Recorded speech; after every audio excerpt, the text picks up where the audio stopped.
The reflection. I truly wished to write this without casting my own shadow upon the page. I longed for a voice that was general, objective, detached from the burden of personal experience. I have a dream of something I want to believe, something that can release me from what I already know, something that can allow me to be free from the present moment. Yet, the moment I begin, I find myself returning to the self, to what I see, what I feel, what I think. Perhaps because authenticity in its essence cannot be severed from the soul. How can we speak of truth while standing outside the very being we strive to become? Presence. I thought I knew all along. I just couldn't see the connections or the source, the outline of a world that is all that appears to me now. The mask. We hear it often, that famous phrase, be yourself.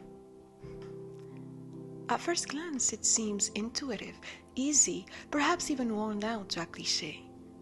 It falls from the mouth of life coaches, therapists, and even friends who may not grasp its weight.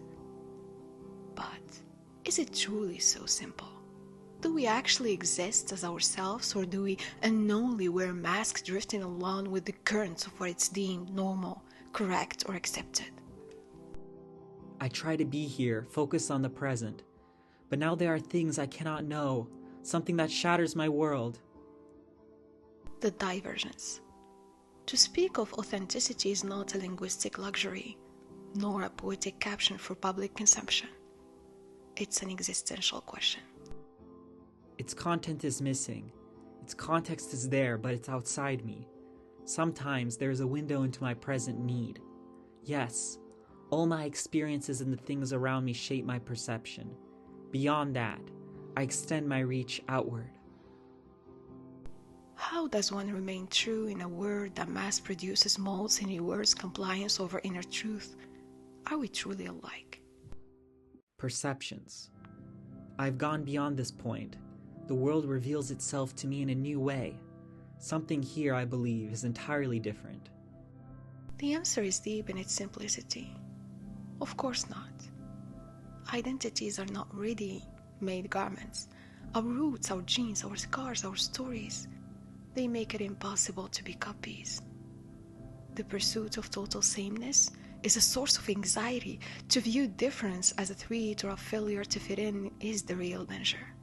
I believe that this environment has some influence on you, that my perception is true within some degree of certainty, but I've brought myself to another place.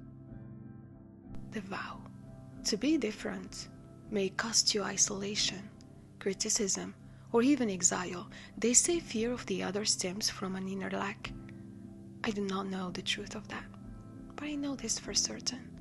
Every human has the right to exist in a way that mirrors their reality. In the end, we live only with ourselves. We are the sole companions of our own souls, through the nights, in the day, in silence, and in noise, in weakness, and in victory. The very source of a promise is no longer present, and then I feel a distance, making connections where there are not due. And now I no longer can see you through this. I've brought myself to another place.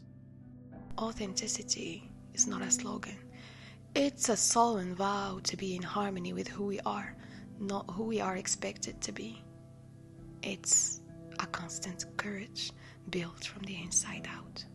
And yet to see from the same perspective that which we all are, we are, washed away by time and fate.